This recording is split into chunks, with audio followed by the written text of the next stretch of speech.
নতুন রাজনৈতিক দল গঠনের জন্য ঢাকা বিশ্ববিদ্যালয়ের শিক্ষার্থীদের মতামত গ্রহণে আপনার চোখে নতুন বাংলাদেশ শিরোনামে ক্যাম্পেইন শুরু করেছে বৈষম্য বিরোধী ছাত্র আন্দোলন। বিশ্ববিদ্যালয়ের কার্জন হল প্রাঙ্গণ, কেন্দ্রীয় লাইব্রেরি, টিএসসি প্রাঙ্গণ, বটতলা, সায়েন্স লাইব্রেরি প্রাঙ্গণ এবং হলপাড়ায় বুথ বসানো হয়েছে। বুধবার বেলা ১১টার পর ঢাকা বিশ্ববিদ্যালয় ক্যাম্পাসে ৬টি স্থানে বুথ বসিয়ে মতামত সংগ্রহের এই ক্যাম্পেইন শুরু করে বৈষম্য বিরোধী ছাত্র আন্দোলন। এই জরিপে নতুন দলের নাম কি হবে, প্রতীক কি হবে, দলের কাছে প্রত্যাশা কি, দেশ বদলে দেওয়া 3টি কাজের প্রস্তাব ইত্যাদি আকাঙ্ক্ষার কথা লিখিত ফর্মের মাধ্যমে জানাচ্ছেন শিক্ষার্থীরা। ধুলো, ময়লা ও ক্ষতিকর ধূলিকণা থেকে নিমিষেই মুক্তি দেয় চৌধুরী এয়ার পিউরিফায়ার। এর শক্তিশালী সাকশন ঘরের কোনায় কোনায় লুকিয়ে থাকা সকল ধুলা টেনে ফিল্টার করে এবং বের করে আনে নির্মল ও স্বাস্থ্যকর হাওয়া। বৈষম্য বিরোধী ছাত্র আন্দোলনের সংগঠকেরা বলছেন, গণঅভ্যুত্থানে অংশ নেওয়ার শিক্ষার্থীদের সাড়া পাচ্ছেন তারা। তাদের প্রত্যাশা ছাত্র জনতার আকাঙ্ক্ষা বাস্তবায়নে কাজ করবে নতুন এই রাজনৈতিক দল। এই রাজনৈতিক আকাঙ্ক্ষাটার প্রতিফলন ঘটাতেই কিন্তু একটি নতুন রাজনৈতিক দল আসছে, যেটার নেতৃত্বে থাকবে ছাত্র এবং তরুণরা।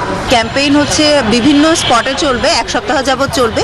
আজকে ঢাকা বিশ্ববিদ্যালয়ে চলছে, 4টা পর্যন্ত চলবে এবং হচ্ছে পরবর্তী যে দিনগুলো আছে এগুলো বিভিন্ন পাবলিক বিশ্ববিদ্যালয় এবং বিভিন্ন জায়গায় ঢাকার এখানে হচ্ছে ক্যাম্পেইন চলবে। এছাড়াও হচ্ছে বিভিন্ন জেলা, উপজেলা, ইউনিয়ন পর্যন্ত আমাদের ফর্মগুলো পৌঁছে গিয়েছে, সেখান থেকে অনেক ভালো সাড়া পাওয়া যাচ্ছে। আমাদের প্রত্যাশা ছিল তার চেয়ে বেশি আমরা রেসপন্স পাচ্ছি। আমার প্রত্যাশা হলো যে এতদিন তো অনেক রাজনৈতিক দল আসলো গেল দেখলাম, কিন্তু আমি চাচ্ছি যে নতুন একটা দল গঠিত হোক আর তারাই দেশটাকে সুন্দরভাবে সাজাক। একটা সুন্দর বাংলাদেশ গড়ার জন্য যে জিনিস দরকার সেটা হচ্ছে যে আমাদের অর্থনীতির জন্য শক্তিশালী করতে হবে, সামাজিকভাবে মানুষকে সচেতন করতে হবে নানা বিষয়ে, এবং আমাদের যে পররাষ্ট্র নীতি আছে এটাকে আরও শক্তিশালী করতে হবে। সেই সাথে সাথে আমাদের যে ফ্যাসিলিটিস আছে সারা দেশে, অর্থাৎ অর্থনৈতিক উন্নয়ন হলে ফ্যাসিলিটিসগুলোরও উন্নয়ন হবে, তো এগুলোর উন্নতি করতে হবে।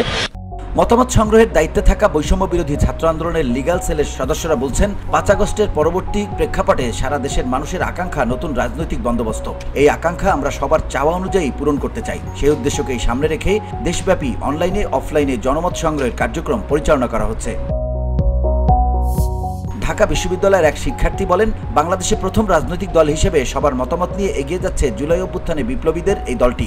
দেশ জাতির পুনর্গঠনে তারা মানুষের সকল পরামর্শকে মূল্যায়ন করছে।